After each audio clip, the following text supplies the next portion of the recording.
Mr. Reagan, I've supported you since 1964 when I heard you speak in the Republican convention. You're being lied to. There is no question, there can be no question at all, that there are hundreds of U.S. POWs being held alive against their will in Southeast Asia.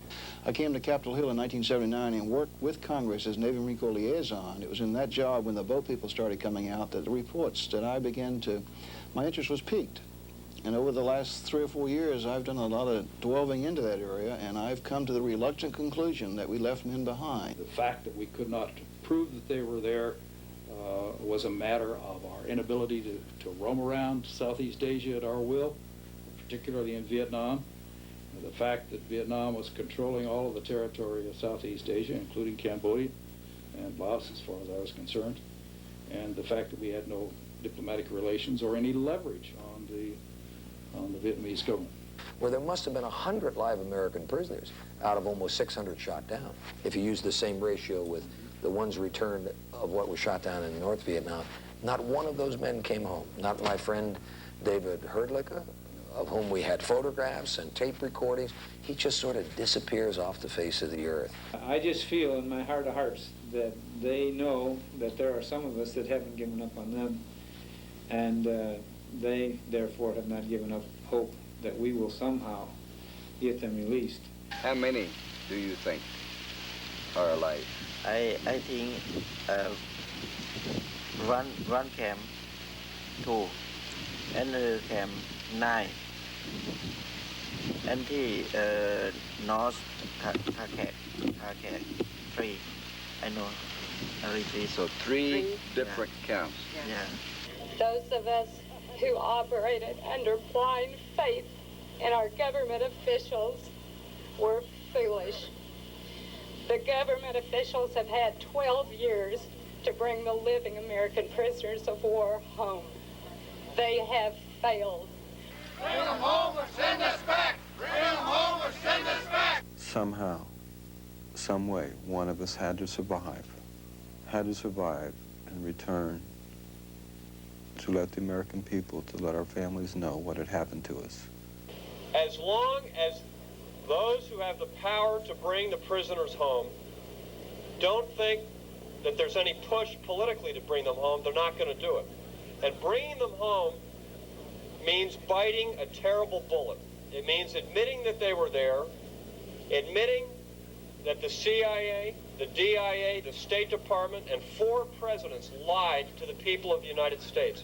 It seemed for me the U.S. government avoided some action to get these prisoners of war, American prisoners of war, alive, still alive in Vietnam, get them home. There's 10,000 of those Allied POWs that we should demand back and accept willingly into this country. Their sin in communist eyes is that they wore our uniforms, worked on our airplanes, typed on our typewriters, that they trusted this great power, that they accepted our friendship, and there are 10,000 or more of them in 14 concentration camps in Vietnam because they loved us. I was hallucinating a lot, seeing things that weren't there, hearing things that weren't there. And I knew I was dying. I just knew it. And at that time, it was almost, it was good. It was peaceful. It's like the terror, the pain, the hurt was going to stop, and there would be peace.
famous bridge to the River Kwai.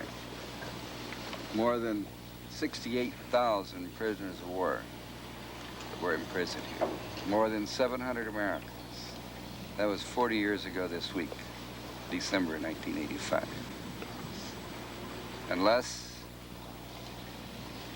than 200 miles away from this point here, we have at least 50 Americans that are being held as prisoners of war in Laos.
April 30th, 1975, the fall of Saigon.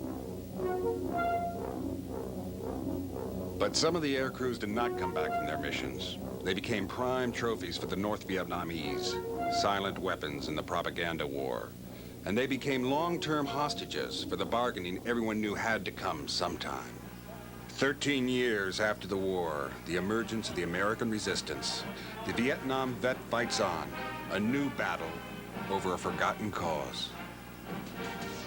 Now let me tell you about the gentle warrior, Colonel Jack E. Bailey. Jack fought in 3 wars, World War II, Korean conflict in Vietnam. Colonel Bailey is a highly decorated fighter pilot.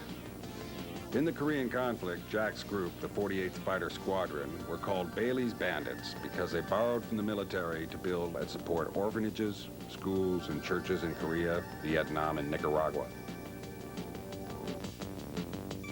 This orphanage was to be the first of 7 for the Fighting 48th and Bailey's Bandits. While in Vietnam, he started the Tu Doc Orphanage with just a few children. And before the fall of Saigon, there were 1,700, which included many Amerasian children.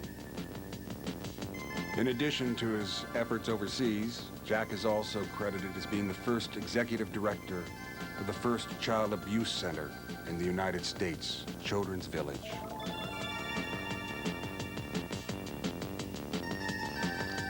Jack flew 256 combat missions in Vietnam and was dropped behind enemy lines for the purpose of locating downed pilots. On this particular mission, Jack was injured. This was the second time that Jack had been injured by enemy fire while trying to rescue downed pilots.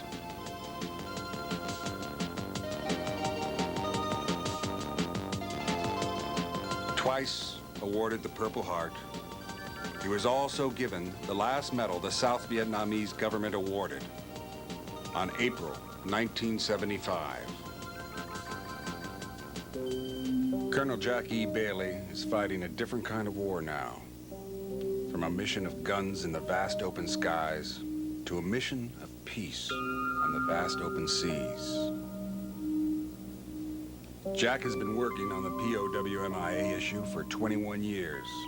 He was in Vietnam in April 1975 trying to make contact with a Viet Cong general who had information on 73 live Americans in the highlands of Vietnam. In 1982, Jack bought the Acuna III, which is in the South China Sea. Their mission, without weapons, is to stop the pirates who prey on the Vietnamese boat people, rob and rape and murder hundreds of men, women, and children. A tragedy and disgrace against humanity not equaled since the Holocaust.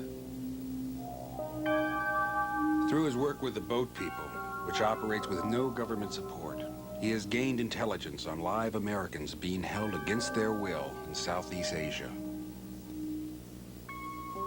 More than 700 live sightings have been turned over to the U.S. government by these boat people.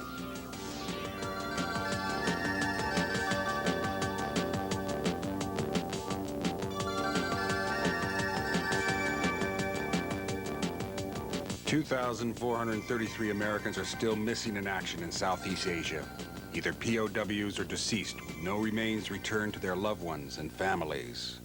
Jack Bailey from the jungle to the capital, one small voice in a crowd, but he will be heard.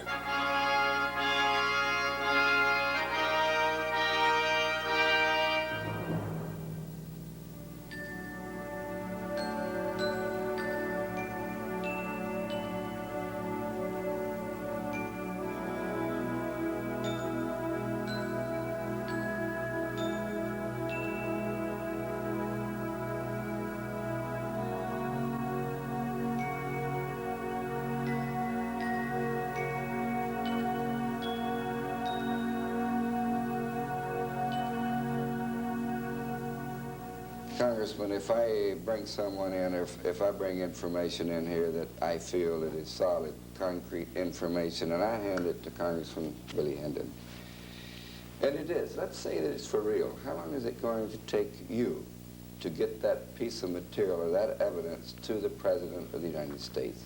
Can you do that? I can't. I've tried. Who can? Where do we take it to? I don't know.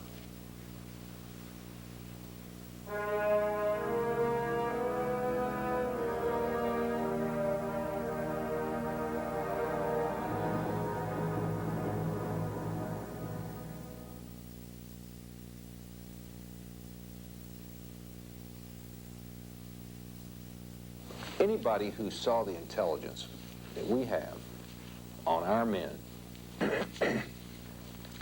wouldn't spend their time on anything else.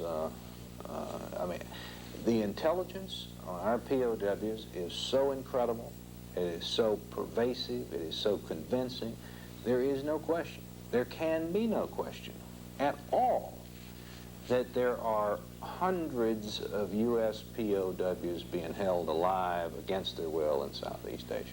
Period. End of statement. Now, if that's not true, then I challenge the government, as I have repeatedly, to declassify the information and let the American people look at it. And then let them decide who's right. Are they there or are they not? If there's nothing there, then let's declassify it, protect our sources, mark out their name, mark out the name perhaps of the POWs, and there's all kind of intelligence with names of Americans being held. They say, oh no, that couldn't be right, that, name misspelled or something. It's incredible. So let's get it out in the open, let's let the American people see it and get the men home. Because the American people, they're not like this crowd in Washington. The American people want them out, okay? Right. And Main Street America won't sit still for this, Jack. Well, thank God for people like you, Congressman. And we waited this morning to come in, and I noticed some of our DI friends just leaving. You still work very closely, of course, with these people. Sure. With the DI, Defense Intelligence Agency. Sure. Are you happy with what they're doing, Congressman? Well, let's put it this way. Our men aren't home yet, so nobody can be happy who understands the issue until they're home. You know, and it's, you know, I don't know that it serves anybody's purposes to finger point and all that kind of stuff, but I'm telling you this, based on what I've seen and based on what I would like everybody else to see, our men, look, Jack, we're in Washington and it's 25 minutes past 1 in the afternoon. That makes it 25 minutes past 1 in the morning in Hanoi in Southeast Asia. A bunch of our guys are there and they want to come home. They tie my hands behind my back, and they bring my feet up to meet my hands, and they tie the other end of the rope to the rafters of the hooch. And the little kids would come in with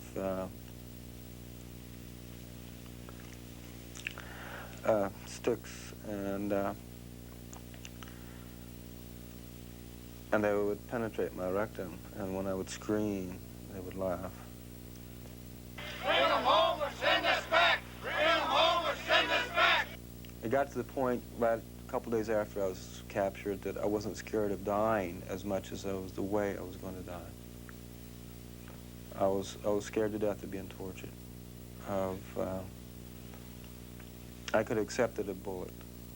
Just the torture. I found that one way to stop the torture was if I didn't give any reaction to it, no matter how much it hurt, it seemed like they didn't achieve their goal, and they left me alone. We need to get serious about the issue. That's what it is. This town is a very strange town. It's the capital of the country, but it doesn't really, oftentimes, inside the Beltway, reflect what's on the minds of people. When the American people get interested in things, Washington reacts. All of us here today know there are living men, perhaps living American women as well in Southeast Asia. So my message is to the people at home who do not know.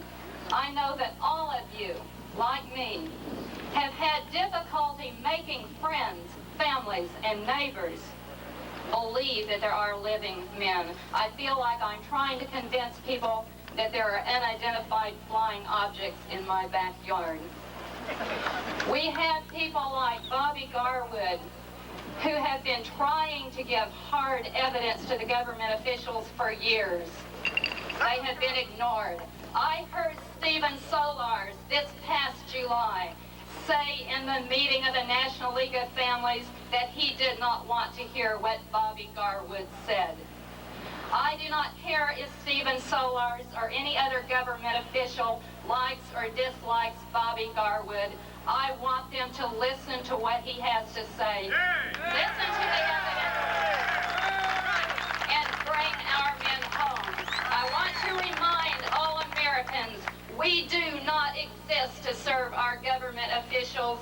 They exist to serve us. I don't know if I buried Major Hugh Michael Fanning, United States Marine Corps, back August 8th of 1984 or not. I got a handful of unidentifiable bones. But though remains is a problem for me, my interest is with living Americans. Let us not let our government officials bury the issue as a remains issue. Bones do not go anywhere. Bones can wait. Let's bring our men home back alive in 85. The government reacts. Washington doesn't take the lead. It reacts. And there is a firestorm, a prairie fire, a grassroots movement all over this country right now saying, we want those men home. We don't care how you get them home. You guys run the government. We want them home. I hear it every day. My mail stacks up. The newspaper articles stack up. The TV stacks up. You all are here. People are saying, look, it's 12 years. It's 12 years too long. The thing won't go away. No matter how much people try to push it over in the corner, it keeps coming back out.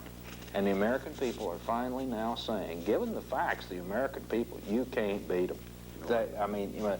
And they're saying, we want them home. Do it. They're saying that to me. They're saying that to other congressmen. We've got a bill we're working on here. Here's a list right here as of today. 102 members of Could you Congress. explain this? This is your bill.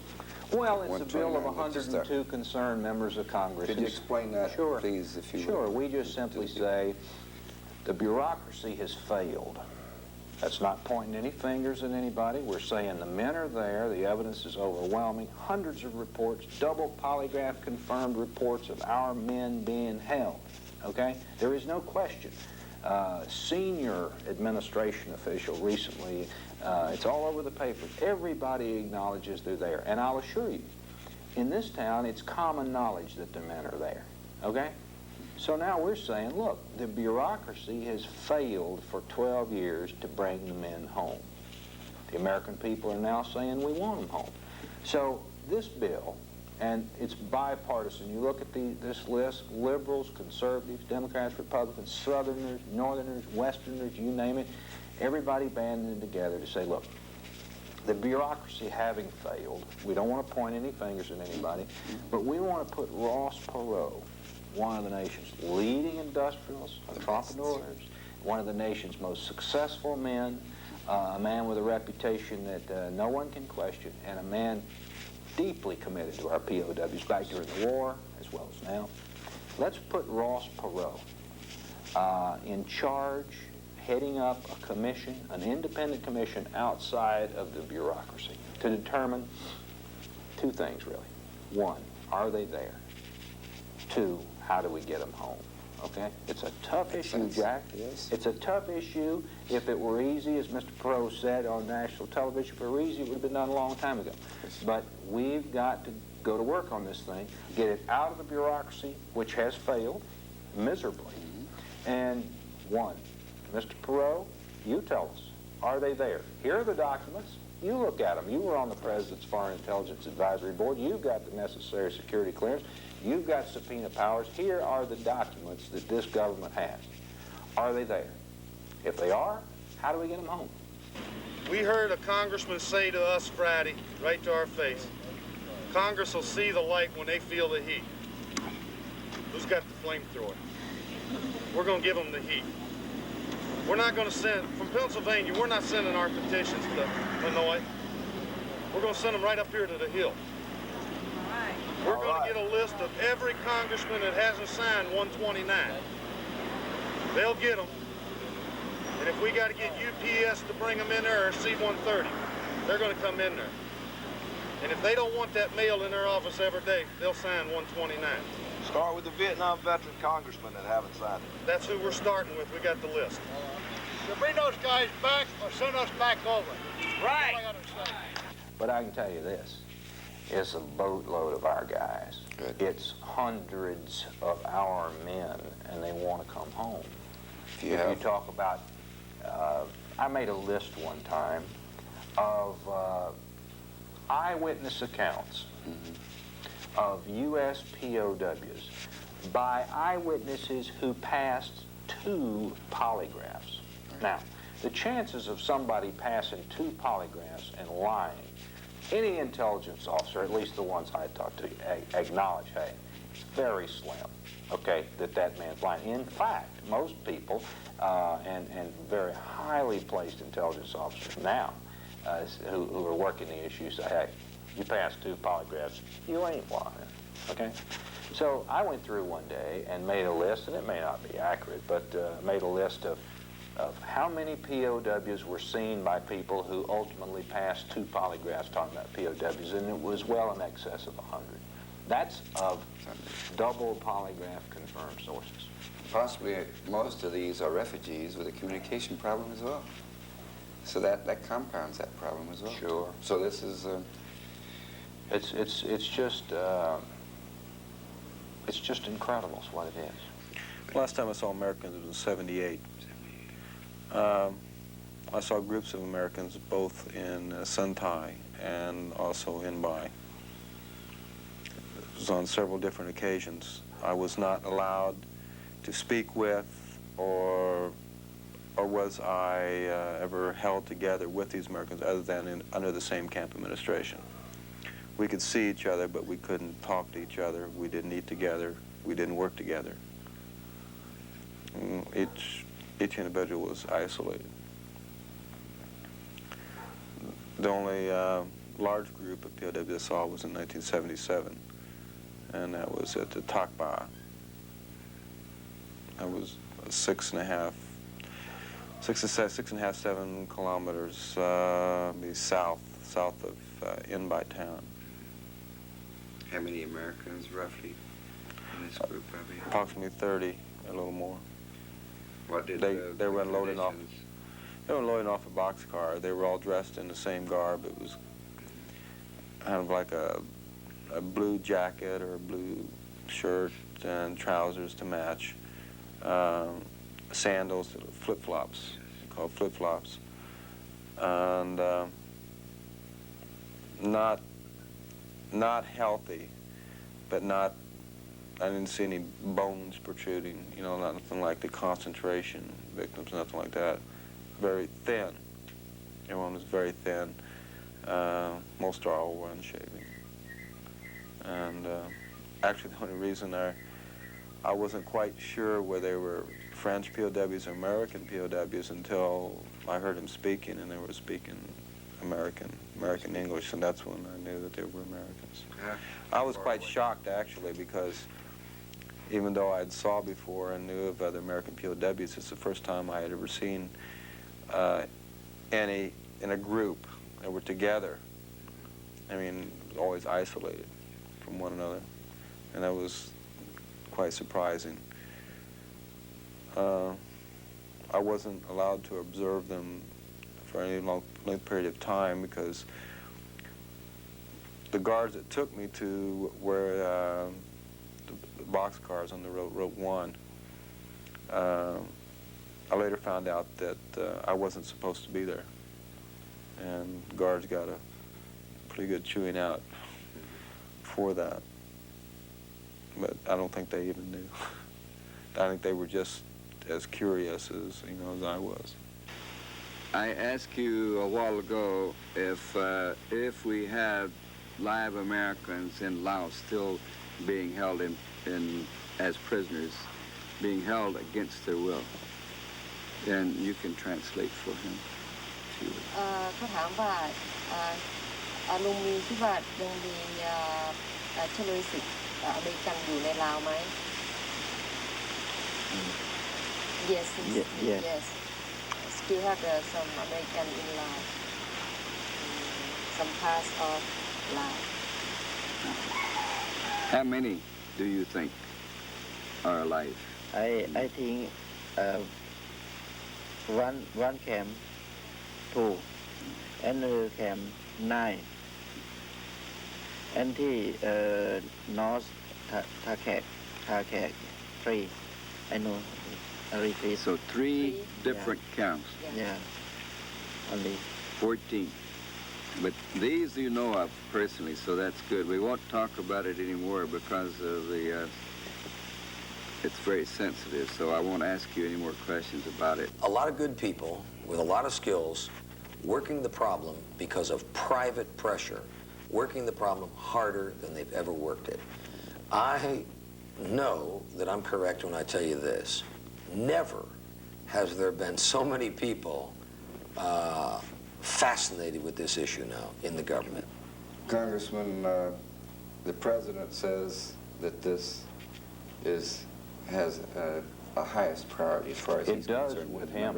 Ronald Reagan's the best friend these POWs ever had, sir. I'll guarantee you that. But you see, a lot of people saying that the president does not, in other words, they're trying to say there's a cover-up here, Congressman Hendon. Is he really being fully made aware of what's going on in this issue? I'm sure he is from an awareness standpoint. I work, Jack, you know where I am. I'm up on the Hill, okay? I'm a low-level sophomore congressman, okay? I don't know. I don't pretend to know what goes on in the Oval Office, except I can tell you this. One of the finest guys that ever walked in that Oval Office is serving down there, okay? I'll tell you that from personal experience. And I know personally of his commitment to the POW issue because it's my work when I was in Congress before, making all these very quiet trips to Southeast Asia too. And I haven't been to Hanoi. You mentioned Hanoi. I made all of my travels to Laos. Freedom! Now! Freedom! Now! Freedom! Now! Freedom! Now! Freedom! Now! Freedom! Now! Freedom! Now! Freedom! Now! Freedom! Now! Freedom! Now! Freedom! Now!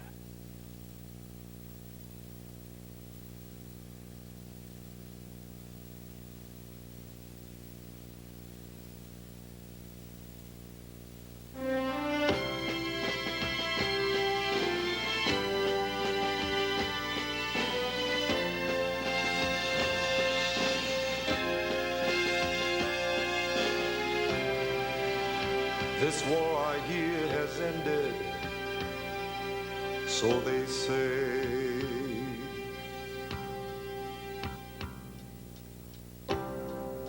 Then how come we're still prisoners in this hell?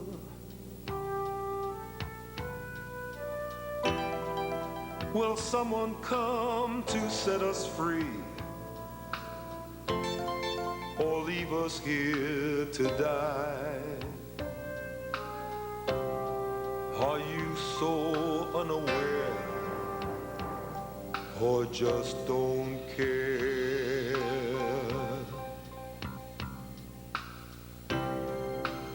From day of birth we live to serve our country.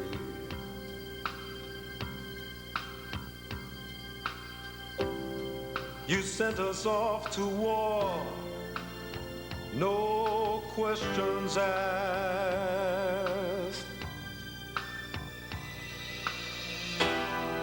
We did our best, now all that's left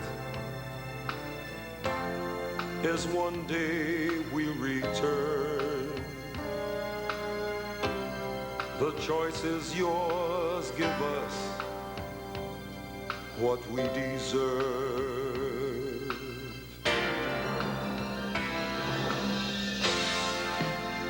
A chance to see this liberty again.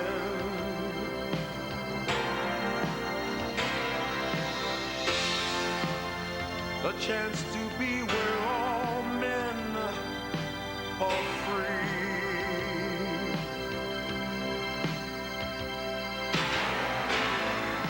A chance to give the love we have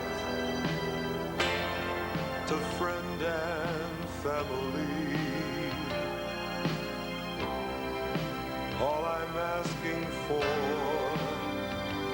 is a chance to live.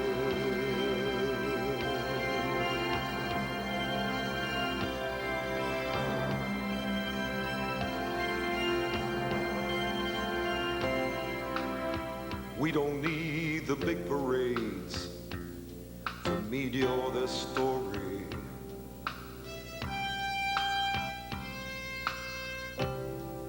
We don't care about the Purple Hearts, the medals or the glory.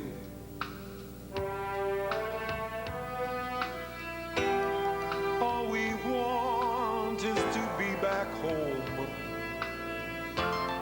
with our family and a chance to once again be free.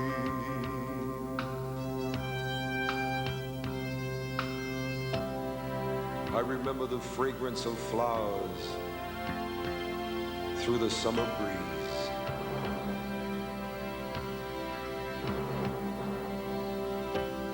The sounds of our children's laughter, yes, in the early morn.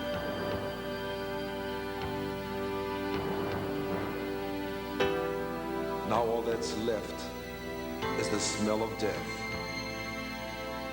and the painful cries that echo through the dawn. Dear Lord above, all we ask is a chance to live.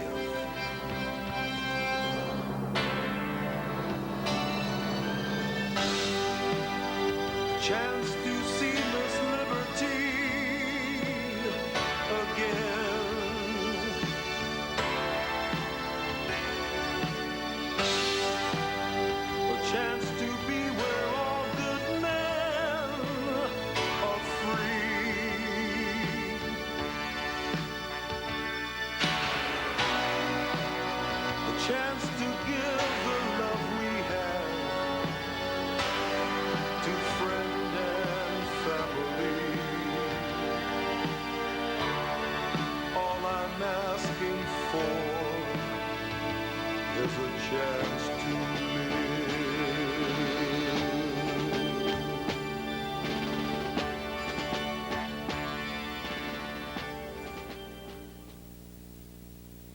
people that might not know who Colonel Earl is, your father that lost a son that was shot down, right, still missing, and that was chairman of the board of the National League of Families for many, many years, and you've never given up hope, and you and I go a long ways back, Earl. I'm not going to take your story from you. Let's go back. Well, let me tell a little bit about your son, if we could. Let me just explain who I am, okay, and my experience in the issue. I'm a retired Army colonel after 30 years of service, 29 and a half to be exact, if anyone wants to bring out misinformation. I was basically infantry. I was a paratrooper. I fought with the 101st Airborne during World War II. I was in intelligence work in Korea, and I was an advisor to a South Vietnamese Army brigade early in the Vietnam War. I've had considerable experience in intelligence. I retired in November 1969 from the U.S. Army, and my oldest son, having been shot down about 2 years previous on 10 January 1968, while I was on active duty, I could not really become actively involved in the POW issue because there was no issue at that time. At that time, the military services were telling everyone to keep it quiet about your son or your husband being shot down. Earl was shot down on the Lao North Vietnamese border, just inside North Vietnam. We know he was alive on the ground, and this is acknowledged by the Air Force because they picked up his emergency radio beepers for 3 consecutive days. Private source has given me additional information which I cannot document, but it's very believable that Earl, after his shoot down on the ground, started evading in the direction of Laos, and in so doing he was climbing a pretty rugged mountain range there. And he was being tracked by our intelligence people, radio direction finding equipment, as he was evading capture. I'm told that sometime around the 4th or 5th day, an indigenous team was inserted into the area to locate him. They did not locate him, but they did find his emergency radio still transmitting where he had hit it, apparently up against some rocks. And they did apparently then recover the radio. I also plan to introduce, Jack, 2 more documents which support the 2 I just mentioned, the CIA documents. One of them is a record of a hearing that was held before the House Select Committee on Missing Persons, chaired by Congressman Sonny Montgomery. This document was dated in February and in March of 1976. This provides recorded record in Congress that the Pathet Lao officials did make statements acknowledging that they had POWs in captivity. The 4th document is a Defense Intelligence Agency document, and this document was sent to the Department of Defense in 1977, December 1977. This document is significant because they acknowledge, Defense Intelligence Agency acknowledges that there were conversations with high-ranking Pathet Lao officials, Sak Patrasi and others, in which the Pathet Lao officials stated that they did have Americans, that they would be released upon completion of the hostilities, that they were being treated as well as their local population and so forth. There were some mentions that some of them would be tried as war criminals also. But the purpose of this is that because this proves beyond a shadow of a doubt in anyone's mind that the U.S. government knows that we've had American prisoners in captivity and knows that we left them behind. The question is, where are those men today? They moved us around in various camps in the Happy Valley region, Quang Nam. I never knew exactly where we were at, other than that it was somewhere between the borders of Quang Nam and Quang Ngai and Quang Da, in the mountain regions there. They moved the camp about twice, sometimes 3 times a year. Ted, you are part of the Rambo What do you call Rambo? I am one of what is known as the Rambo faction of the live POW issue. Who are the others? Yes. Well, I believe you've interviewed a number of them. There are people like Lynn Standerwick, Karen Standerwick, Michael Clark of the National League of Families, Mike Vanetta, Tom Birch, Bill Bennett. Just the list goes on and on. Margaret and John Nevins, sons and daughters of POWs. The Nevins, too. The Nevins, Homecoming, too. Task Force Omega, the list of all these activist groups that have combined themselves in unity, and they've been dubbed the Rambo faction. What's interesting about this so-called dubbing of the name Rambo faction, these groups have been around some of them have been around for years, fighting the live POW issue, struggling for their relatives, struggling for these men that have been left, these American Vietnam veterans that have been left behind. And they were there struggling before the movie Rambo, but I think we accept the name Rambo faction with pride because of what it means. It means we're willing to go get them. Colonel Jackie Bailey is an advisor to the Laotian and Cambodian resistance. This is a letter from President Son Son of the Cambodian resistance confirming Mr. Bailey's activities as an advisor. President Son Son, Sawadee Cup. Yeah. It's good to be back with you again. I have known you for many years and have worked with you for many years. I've seen your struggle and what you've done to help your people in Cambodia. What is the situation now with your people in Cambodia? What is happening up there? Now I can say that the killing field, that means Cambodia is there, and the people are killed are still there. That means the Cambodian people, but the killers have changed. Now many people coming from inside in our camp, they say we die, not rapidly like before, but we die. And 2 more years will be deadly years for us. That means the enemy, they say 3 or more or 4 more years, there will no more Cambodian issue. That means they are accelerating their plan of colonization of Cambodia and Vietnamization of the Cambodian people. They have brought in Cambodia only the 700,000 Vietnamese settlers, who settlers occupy the most richest land of our country, the long of the Mekong River, the long of the Telisam, and they take all our fish, all our rubber, all our timber, and all our rice to their country. Yes, please. You see, we have lost only the half of our population, and what is remaining, they have the malaria, so we have to save them, and it's very urgent now. 2 more years, 3 more years, there are no more Cambodian issue. Please help us now. We, back here in the country, are carrying out one part of the battle to get our men returned. You're carrying out another function overseas.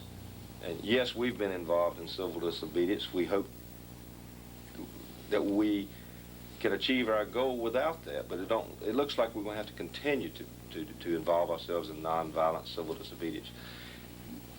And you and others like you that have gone back into Southeast Asia, and your credibility is attacked, your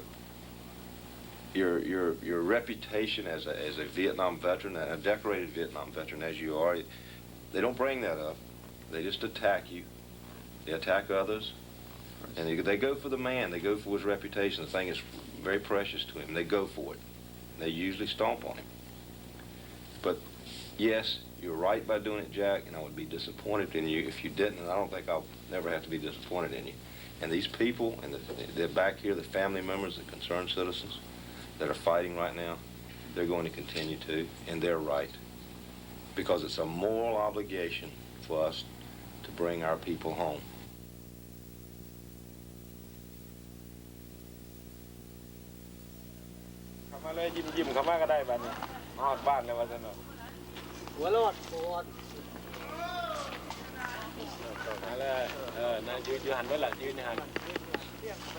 The war still goes on for you and your people in your country.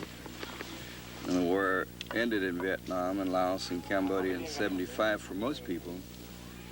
But for your people, the struggle still goes on. And for these young people, like these people here, tell me what we have here at Pumano,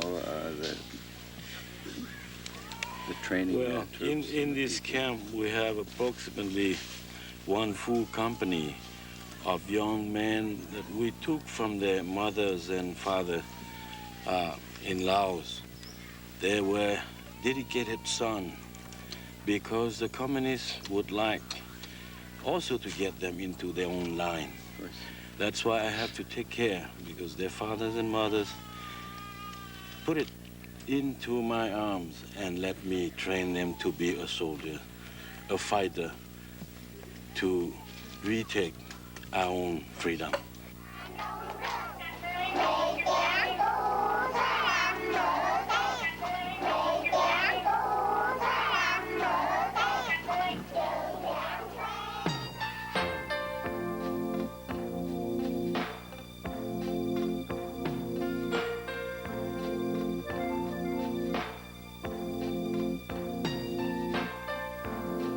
All God's children across the world, every boy and every girl, every color, shape, and size, have the same love in their eyes.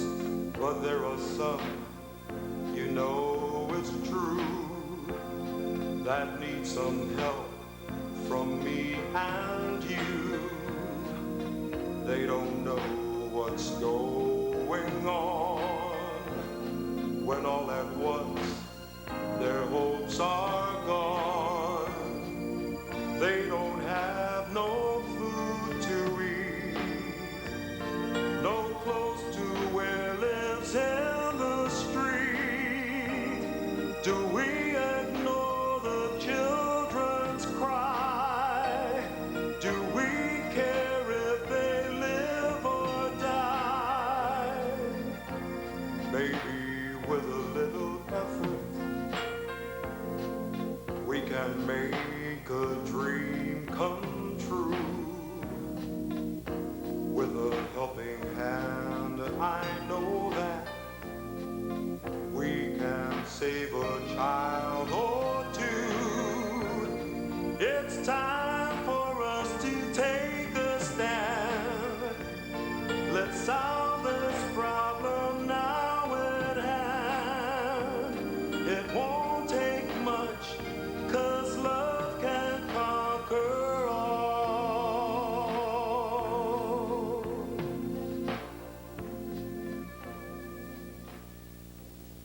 I have myself to sacrifice whatever I have in hand to train and educate those young boys to be able to help their own.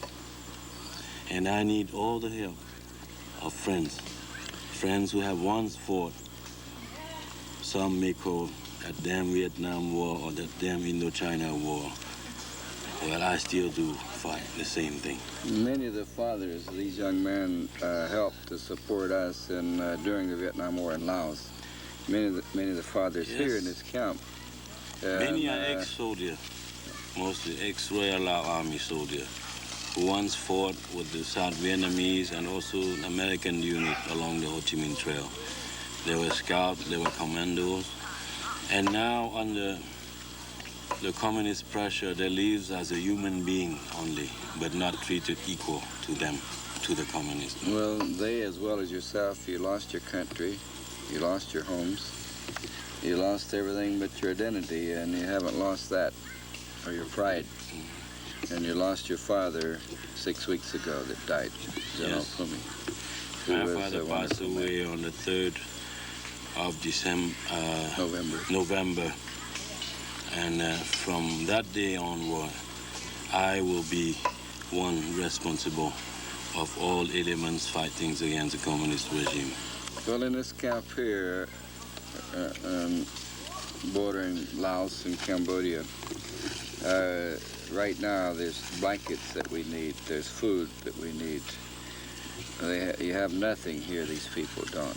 Yes, this is a training camp. Well, Pumano, 4 or 5 years ago, we started training reconnaissance troops, older people than these young men here today, to help us on the POWMI issue. We built up 12 reconnaissance teams, and we sent them into various parts of the world to try to gain information and intelligence on our American POWs and MIAs.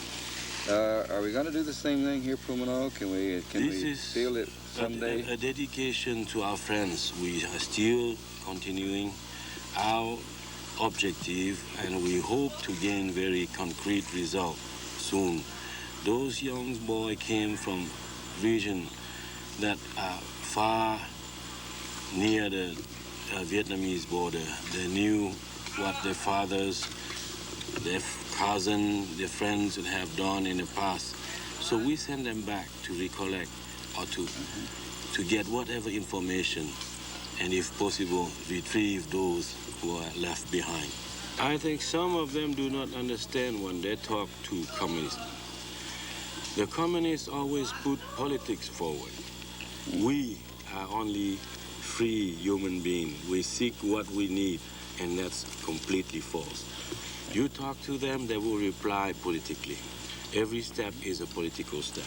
So watch out. Sure, of course it is. I intend to tell the American citizen who are looking forward for any cooperation from the communists, they are doomed to failure, or to at least another Vietnam, a Paris Accord type. To the American people, what I would like to put forward to them is look upon the communists as your enemy and you will feel better. But I could challenge them that mere expenses or support to me may create another horizon for those who were left behind. I mean the POW. As for the resistance, I call upon my colleague in the United States to support and to assist those young boys vividly and solid and very sincere in regaining our homeland. Let's hope that you don't forget your country and don't forget the people that are still here, that are living off the land right now. And they need your help. We need your help. And if this is the year, this is 2529, the year of the tiger, right? Well, that's the time that we all become a tiger. If we're ever going to do anything with your country, I know it's against the law for me to go across this border right here. But if it means for me breaking the law to go across and bring out one of my pilots, I'll break the law. I'll break it with you, Pumano. Let me just say one last thing in closing here. We have, I say we the resistance, you the resistance, have turned over many sets of remains to me and to the government. But there's never anything in the papers about this. They don't give credit to the Laotian resistance. Nothing. It's always played down. Even some of them discredit after. Oh, they say they're big bones, which is not true. But at the same time, you let Hanoi give us some remains out of the White House where they're holding the 400, and it's in the papers. A great big funeral, a complete honor guard and everything right into Hickam Field. The last 5 sets that we turned in, I flew back personally 7 months ago. We still haven't heard from them. Yes. Where are they, President Reagan? Wise up, America. It's getting later than you think. Judge Clark. 1982. In 1982. Right. He made the statement that they needed the private sector to Get help involved, with this issue. private sector. Get involved. In fact, the president made a statement that he needs all the help from the American citizens he can get when he declared this as the highest national priority. But there's so many weaknesses that's been exhibited over the years by our intelligence agencies, CIA, DIA, National Security Council, National Security Agency, that this is a tragedy. It's really a tragedy. And I think another one, that should come right home to roost on the DIA is the manner in which they treat the refugees, that they debrief, interrogate, if you will, that come into them with live sighting reports. Jack, you know the boat people, the Vietnamese and Laos, and you know there are thousands of them out there today that has information on live POWs, but they will not go to the U.S. government with them because the word is out. If you do, you're going to be called a liar. You're going to be threatened. You'll be called a communist. You'll be intimidated. You'll be degraded. In this letter, Madame Letian gives some specific names of individuals. Some are in this country, some are not. Some I've talked to, some I've not. One is a 3-star Army general, former South Vietnamese Army general, who just came out last year from a re-education, or from Vietnam, and he was released from a re-education camp 2 years prior to that, who can confirm Garwood's story. When I was a captain in Saigon, I was deported in the North Vietnam. I opened my arrival in Yên Bai camp. It's said by the camp commander that there is one American POW in the camp. And it is categorically prohibited to communicate with him, to talk or to try to approach him, because he is a POW. He's not a collaborator at all. Captain Eugene Red McDaniel, a retired Navy officer and a former prisoner of war, talked to Dick Childress on the phone. And this is a matter of a sworn document made by Captain McDaniel. And Dick Childress told him that he felt, Dick felt, there were men alive. He says, I know damn good and well there are alive POWs. I came to Capitol Hill in 1979 and worked with Congress as Navy Marine Corps liaison. It was in that job when the boat people started coming out that the reports that I began to, my interest was piqued. And over the last 3 or 4 years, I've done a lot of delving into that area, and I've come to the reluctant conclusion that we left men behind. The reporter asked Armitage if he felt there were any live Americans over there. And Armitage, in his pompous way, says, oh, well, sure, there may be as many as 20, but they're all dope heads and defectors. What he's telling me is if my son's alive, he's either a deserter, a defector, or a dope head. Now, this is the individual that we are putting our trust in to go over there and negotiate for our live POWs. How can he negotiate for live POWs when he feels the only ones over there may be 20 dopeheads and deserters? This is absolutely ridiculous, and I think this shows through the charade that is going on now. Still living captured in Laos, Vietnam. Well, sir, I think all of us will give you the same answer. The question, that is, as I mentioned before, the live sighting position report of the U.S. government is thus far we have been able to prove that there are Americans held against their will in Indochina. But information in our possession precludes our ruling out that possibility. So we act under the assumption that there are at least some Americans held against their will. And live sighting reports receive and will continue to receive the highest national priority as we attempt to resolve this issue. So the Lao government has said that there are no live Americans under their authority? That is correct. I don't believe, personally, the U.S. government will ever resolve the live POW issue. I think the live POW issue is going to be resolved through the private sector. Someone, some organization, is going to do one of two things. They're either going to bring out a live POW one of these days, or they're going to bring out that conclusive evidence that they are there. In fact, the evidence is already here.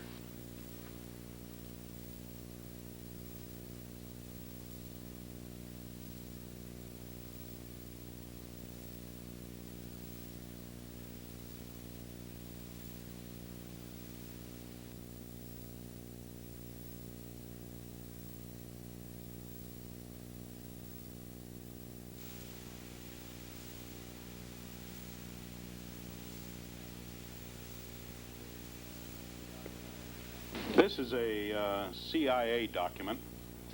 Its subject is enemy prisons in Laos. Its date is 28 March 1970. This document proves that there were between 42 and 44 American prisoners that were held in confirmed prison camps in Laos as of 1970, March of 70. This document is a like document, except it's 6 months later. This one also is the subject is enemy prison camps in Laos. Its date is 25 November 1970. It's from the CIA. And you note, in that 6-month period, the number of American prisoners had increased from some 42 or 44 up to 60 now. Do you think it's a conscientious subterfuge, or is it just the inefficiency of the system? Well, I can give you an example. I had met with some senior officials in the intelligence, with an associate of mine, a good friend of mine, Colonel Jack Bailey, wherein information was revealed at the meeting that had been given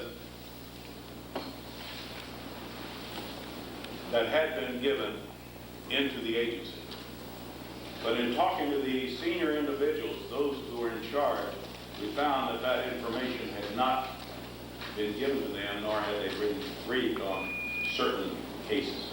I'm aggravated by the fact that we are willing to accept live casualties. I'm not willing to accept live casualties.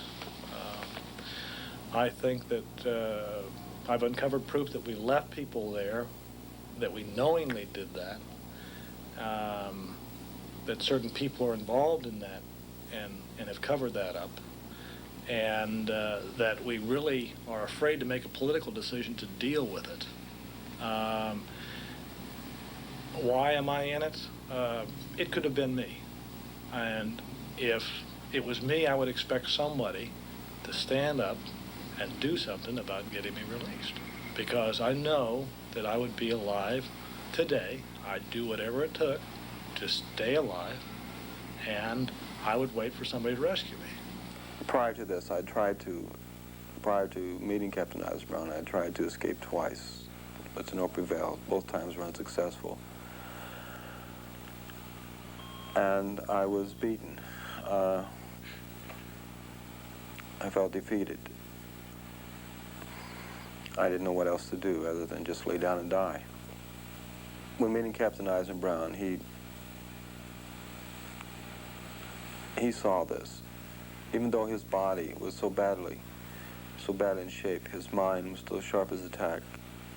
His leadership qualities were still there. And he was the person who brought me back to life. He taught me Vietnamese. He taught me how to eat things. Normally I wouldn't. They were all around me that normally would have been disgusting, or what I would have thought poisonous. One of the first things he taught me, and he emphasized with me, is in order to survive, that you have to know your captors better than they know themselves. Throughout the years when I was in prison, and also I know a lot of the other POWs did also, is during a full moon at night, we used to sit and look at the moon in silence and just think and try to receive some kind of energy that perhaps at the same time our loved one or someone who cared back here in the United States was also doing the same thing.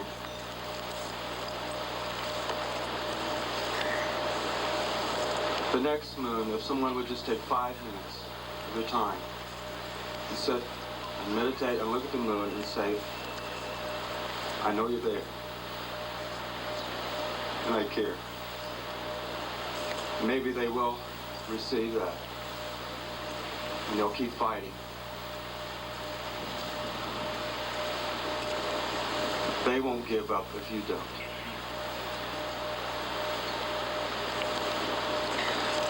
Thank you. Let's bring them home alive in 85. could say a prayer for the guys over there. And believe me, as Bobby said, and as Steve said, and as John said, and as I'm saying, they will feel your prayers. Pray for them. And we will. The Lord will find a way to bring them home. God bless America, my home, sweet home. God bless America, my home, sweet home.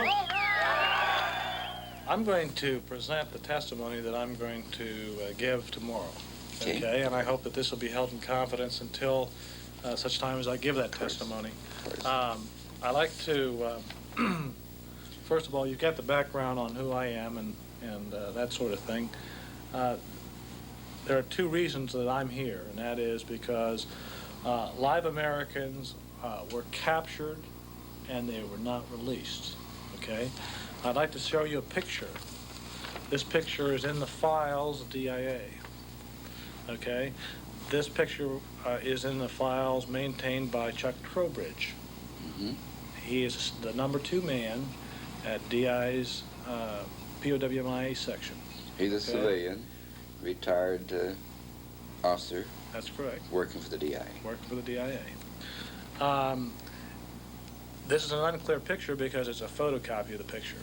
But clearly, there is an American pilot being captured. And that's why I'm involved in this issue, because there are people that were captured, that were in the captivity of the enemy, that were not released. George Brooks, of the National League of Families, gave me this document in 1981. All right? This was the DIA, a DIA document, which was destroyed after they learned that I had this in my hands. They told me that it was used for one purpose, for a briefing. It was destroyed. It was not duplicatable. Several Freedom of Information Act requests to get this document did not generate this document, but it was a true DIA document. Let me point out on here that it had the first-hand live sightings, and it was dated up to date as of August of '81. And it said that there were 351 first-hand live sightings in August of '81. 326 for Vietnam, 22 in Laos, and 3 in Kampuchea, which is Cambodia. Yes. Okay, that was their record structure at that time. Okay, now in October of '85, they have 798 first-hand live sightings. That's an increase of 447 first-hand live sightings under the Reagan administration's high priority. In 10 of '85, they had 4,100 reports. That's an increase of 2,896 reports from '81 to '85, 4 years. So in 4 years, that's the type of data that they've received. Okay? They will have you believe that there are 95 that are unresolved. Of all those reports, 95 are unresolved, first-hand, just the first-hand ones. 13 of those are in Laos, they say. 2 of those are in Cambodia, and 80 of those are in Vietnam. The Vietnamese have proposed that we turn that data over to them and they'll go and check. I don't think that's a good policy. The Vietnamese stated their position that there are no Americans held against their will under their authority. We, however, they then stated that if we had information to the contrary, then to the extent we provided that information, they would investigate it and try to inform us of the results of that investigation. Just briefly bring us up to date on how many unresolved land sighting reports are still on the file, say, since 1980, the last time we My recollection, sir, is that there are approximately 119. First, 100, I beg your pardon.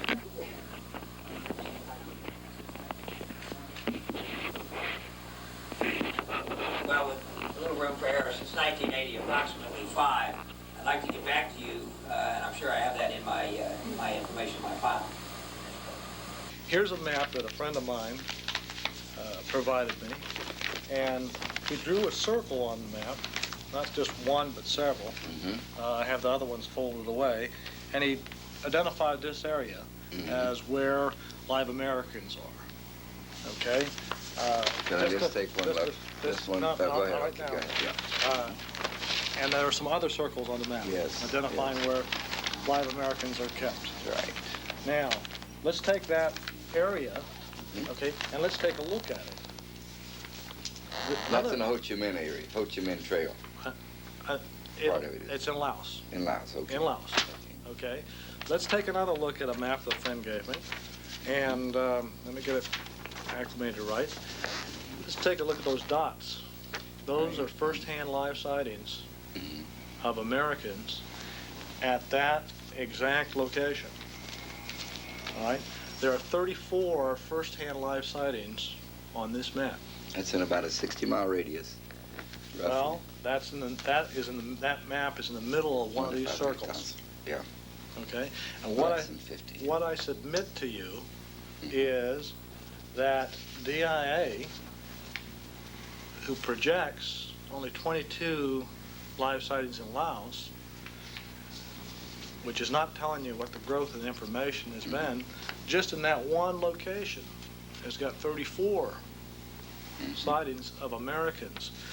Now, they would also have you believe that these live sightings are all resolved except for 13 in Laos, and that none of them correlate. Well, if you put the locations of the sighting, they're all along this one roadway. Highway 9.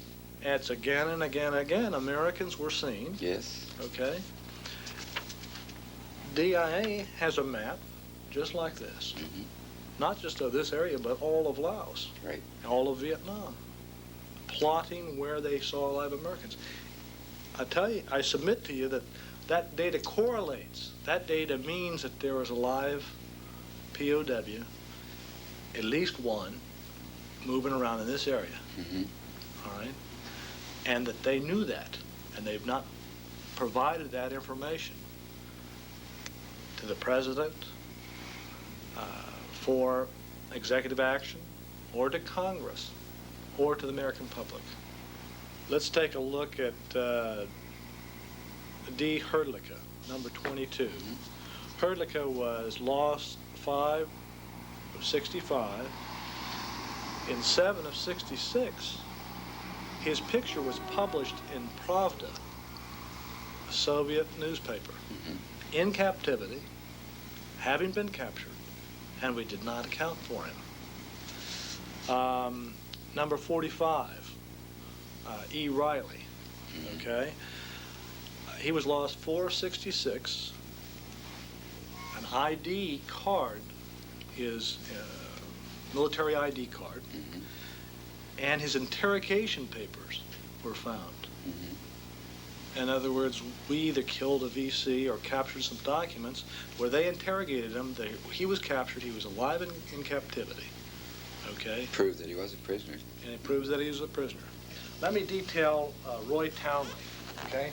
I have a picture. His wife says that this is a picture of Roy Townley. This is a post-capture photograph of Roy Townley. It's photograph number 109.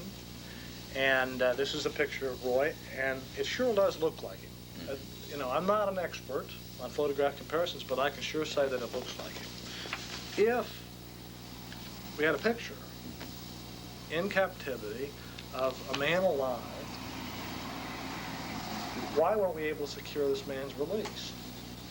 Positively identified by his family, okay?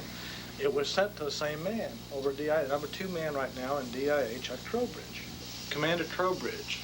Let me go into him for just one more moment. Okay. He can't be reading books. He's talking. Congressman Applegate from Ohio. That there was an organization called NRO, and that they had taken an SR-71 spy plane picture of live POWs in North Vietnam. It was taken earlier that year. Okay. Commander Trowbridge the next morning appeared in Mr. Applegate's office and had that complete testimony struck from the congressional record. Why did you do that, man? I don't understand why Trowbridge would want to cover up information that we took pictures of people alive in captivity in North Vietnam. I have no explanation, but I would encourage anybody who wants to investigate Mr. Trowbridge to do so. If we just take a look at Robert Garwood's situation, he buried a lot of people. A lot of people suffered from a condition called hopelessness. They tried to escape, and they couldn't escape, and they didn't like the living conditions, and they made a conscious decision to lay down and die. They gave up. When Captain Eisenbrown died, a large part of me died. But before he died, we talked, and he told me and he told Russ, there were three of us, myself, Captain Eisenbrown, and Sergeant Russell Grissett. Russ was also a United States Marine. And it was like he knew that he wasn't going to survive. He told us that somehow, some way, one of us had to survive and return to let the American people, to let our families know what had happened to us. He was deathly afraid that all three of us would die and be buried in jungles, and no one will ever know.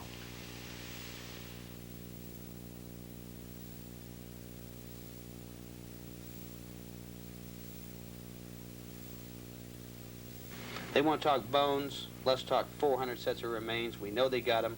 They're in a warehouse in Hanoi. We have eyewitness reports on that. Proof. That's right. And that same eyewitness also identified the fact that there were live Americans there. That's right. And yet, in front of a congressional committee, we finally, the man's ridiculed. What does he want from the United States government? The Vietnamese who brought us this information. And we hear a lot now where the United States government has accepted the fact that there are nearly 400 sets of remains in Hanoi, even though they've just given us back 26.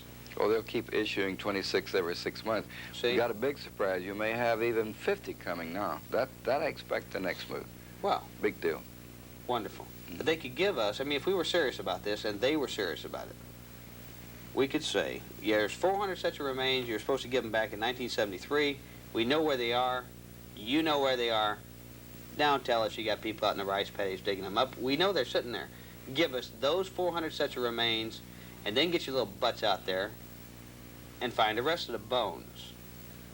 Now, while you have these people out here digging around looking for bones, let's talk about the live POWs. Have you ever received any information regarding the fate of the remains or the objects or items that you've turned in?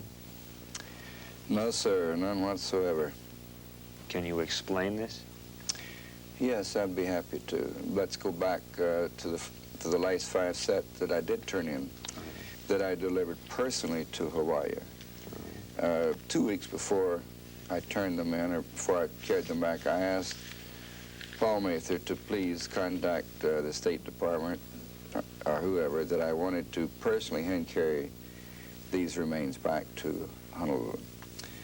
And a week after I contacted back with him, he had no response from the State Department. Up to the day before I left, no response, not a yes or not a no. Excuse me. Yes. You asked Colonel Mather to contact the U.S. Department of State on your behalf. Yes. And inform responsible officials that you were in possession of 5 sets of remains, or what you believed to be 5 sets of remains, yes, and that you wished to turn these remains into the Central Identification Laboratory in person. Yes, that's true. Okay. And Colonel Mather gave you what response? No reply from the State Department. And to answer your question further, I turned the remains in, and June. This is February the 4th. I have never received anything from any of the people concerned. I went to, initially in July of 1981, to Thailand from Korea as the commander of the Special Forces Detachment Korea. And as we used to say at that time, before the deployment of the 1st Special Forces Group to Okinawa, we had responsibility from the Arctic Circle to the Indian Ocean. And we operated in all the countries, not all the countries. It's only a rumor that we operated in all the countries in that area. But we went to Southeast Asia to do a number of things. One of them was to discredit the unauthorized private efforts of certain individuals. And we did a pretty good job of that initially. And when I got in over my head, I brought my old friend Sergeant McIntyre over in 1982 because of his experience and language capabilities, and also because he was supposed to rescue me in 1972 when I was being overrun, but he didn't do that. And so if I was placed in a similar situation, I didn't think McIntyre had the guts to do that twice in a row. So I figured he would come and get me. But one of the things that we immediately began to find out was that a lot of people who the United States government, a lot of people who today say that they had no backing from the United States government, did in fact have backing from the United States government. Exactly what it was that the United States government wanted them to do, there are questions. There are people who didn't know they had backing from the United States government who had backing from the United States government. Further, we did a pretty good job on old Jack Bailey and his leaky boat. Dang boat was leaking. I don't appreciate that. His leaky boat and bogus refugee efforts. But we began to find out some things, and we began to turn the focus of our, I hate to say investigation because it was just part of what we normally do in the Special Forces in this type of an intelligence gathering operation, which is to take all intelligence and report it in as unbiased a manner as we possibly could. And unlike a lot of people, we didn't refuse to talk to any one person or any group. We think we talked to most. And it became abundantly clear that there was a great disinformation campaign out there regarding POWs and MIAs. Rather than going and putting the thing to bed as we were told to do, we began to turn in what we felt was credible intelligence on live American prisoners of war in Vietnam, Laos, and Cambodia. Look, if it hadn't been for this sergeant here, we wouldn't be sitting with somewhere our files on POWs and MIAs. Mm-hmm. They'd be shredded. You'll notice when this lawsuit first started, people started jumping up and saying, these people don't have this, they don't have that. Because we're going to produce in a court of law the individual who shredded those documents and who was directed to shred those documents. But he only shredded the copies. You still have copies? We have no copies. We have the originals. Good. And I'll tell you this, because the security regulations of the United States Army state that it is our #1 job to protect that classified information. That's right. And can you believe when we took this information from the United States government, it kept it from being shredded. We, two individual soldiers, that's right, protected the classified information. The information that you had gathered in Thailand that showed living proof that there were live Americans being held against their will. That's right. It's very important. That's why our main priority with this lawsuit, of course, is to try to do something legally and above board to bring home these men who are still there. Even after we left Korea, I had a copy of a packet that was given back to Major Smith that was supposed to be shredded, and I took it personally to 3 different agencies, intelligence agencies, and we provided a copy of a letter that we had written to our respective chains of command. And after that failed, we requested to see the Inspector General's office. My unit put me on ordinary leave. This should have at least put me on permissive TDY or admin leave or something. Put me on ordinary leave, charged it against me, and at our own expense, we went to Fort McPherson, Georgia, to the FORSCOM IG's office. We didn't want to go there. We wanted to go to the Department of the Army, but that is a part of the chain of command within the IG, so we went to Fort McPherson. The IG at Fort McPherson looked at just a piece of paper or 2 of some of the information we had. He said, hey, this is too big for me, and sent us to Washington, D.C., to the Inspector General of the Army, where we went from Atlanta, Georgia, to Washington, D.C., at our own expense in POV, and talked to the Inspector General of the Army and gave them, I don't know how many hours of tape. We didn't give them everything we had, but we gave them enough that they realized this was quite big. And then they promised us they would farm it out throughout the Army. Shortly thereafter, we were charged for unauthorized operations. And when the Criminal Investigation Command came to us, or came to us separately, came to me and said, you are charged with unauthorized operations. How do you respond? Crossing borders? Yes. Sort of, yeah. We said we never did anything illegal. Everything we did was authorized. We had somebody's signature on the dotted line.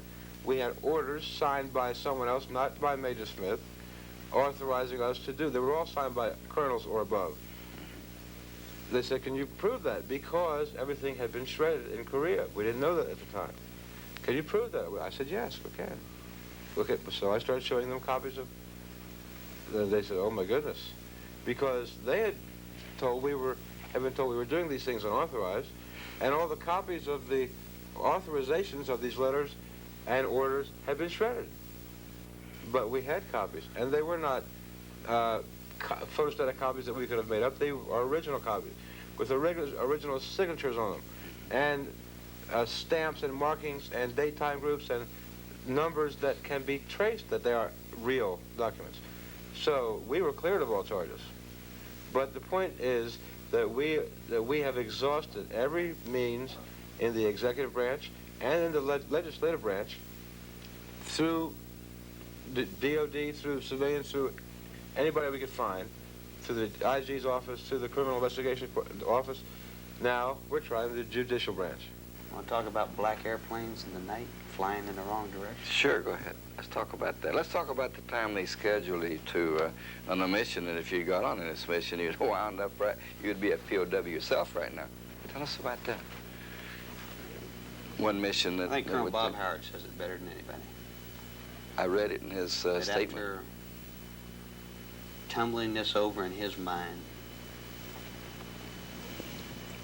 and looking at it from every direction, if it wasn't for this sergeant, who was the jump master that night, who was also the mission commander for a training mission. Let's back up and set the stage. We're in Thailand, right? We're in Thailand. With the Thai Special Forces. Yes. Okay, go ahead from there, because we know people know where. You and I know. Camouflage paint on, and we're all looking good. And everything is ready to go. And he walks up and cancels the mission. Well, I was embarrassed as the commander, even though I'd put him in charge, that he would make us look like fools. But he proved us, he proved the navigators. If they're out there sometime, it's time to speak up. Somewhere, it's time to speak up, be men. If we had gotten out of that airplane, if it had jumped that night, we would have landed well within Laos. Ourselves and all those soldiers. How many Thai soldiers roughly did you have with you? 27. And this was on a night exercise. On a night exercise. Training Thai forces. Out of a special operations airplane. You, Colonel Howard, and Sergeant Mack. That's right. three of you involved in the POW-MIA, and you'd been deeply involved in it for 2 years. That's right. Up to that time. That's right. Okay, who planned this? I mean, who planned this particular mission? It's the first time Was it scheduled? First time that we didn't work out the flight route with the aircrew. You were not. It came you from did higher not. headquarters. From higher headquarters in Bangkok or No, Korea. not in Bangkok. Korea. No, not Korea. Washington. Don't know for sure.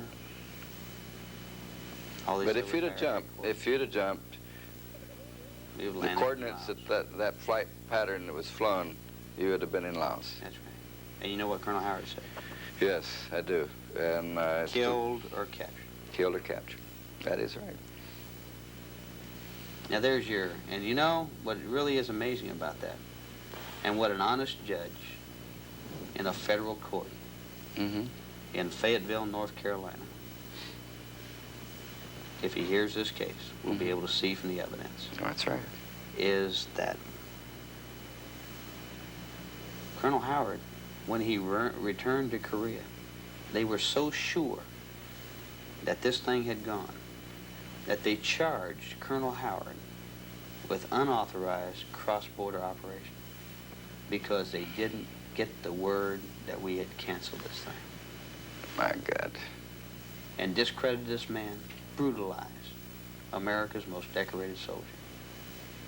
I would like to say to this committee that the information that has been presented here by Major Mark Smith, retired, and Sergeant First Class McIntyre is honest, truthful information. I told Bobby Garwood something when he came and sat down at the table. I said, you know, who would ever think that Bob Garwood and I would even be sitting at the same table? I mean, that's a fact. And there was a time, my time as a prisoner of war was very short, 10 months. But for those other 5 years, myself and a guy named Mel McIntyre, because of what was being put out by the United States government, had we run into Bobby Garwood, armed, unarmed, walking around chained up or whatever, Bobby Garwood probably wouldn't be here today. That's a fact. I'm going to tell you, I'm glad Bobby Garwood's here today.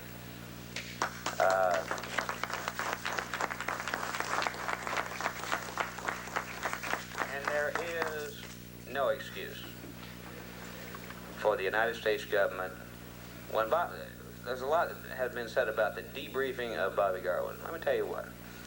The reason that Mel McIntyre and I can legally stand up and say whatever we feel like saying, you know, we at this point are guarding the secrets that we hold ourselves. There's no law that has any hold on us because we've never been debriefed.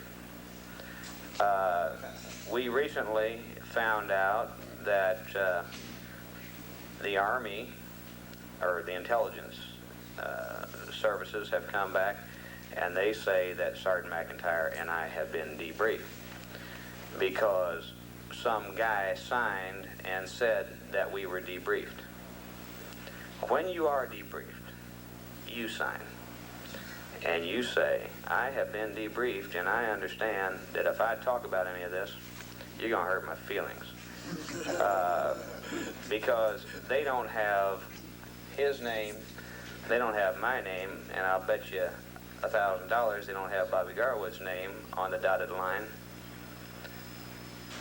Then whose feelings get hurt are probably up to speculation at this point, depending on what direction the United States government takes. Honorable Mr. Reagan,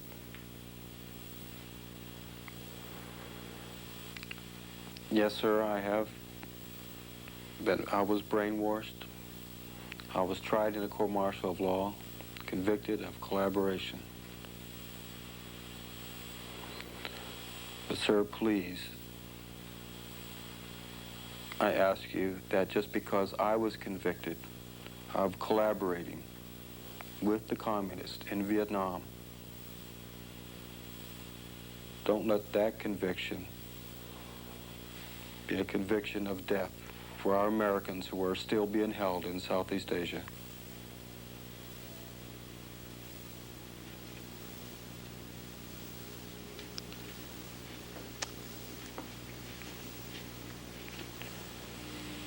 I was convicted by the communists when I was captured in a similar tribunal, that I killed their children, raped their women, burned their villages, and destroyed their land.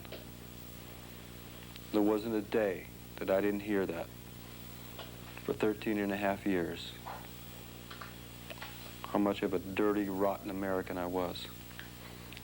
No, I did not take the bullet to the head. I'm alive, and I'm sitting here in the country that I love, with the people that I loved.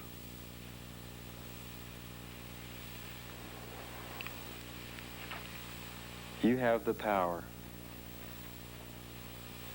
to do something, to put the wheels in motion that can get our men home.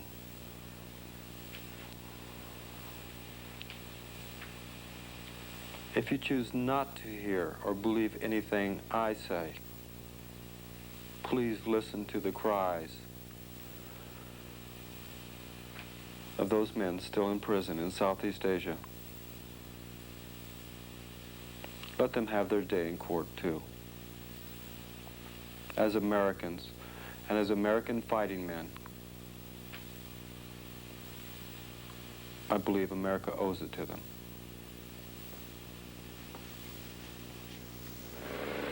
Stan Clark, Roosevelt Hessel, and all of you, we're coming to get you.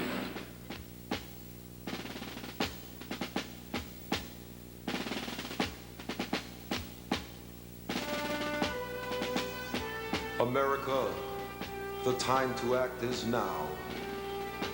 For you hold our destiny in the palm of your hand. We'll keep on holding on with all the strength we have to give. And in return, give us the chance to live.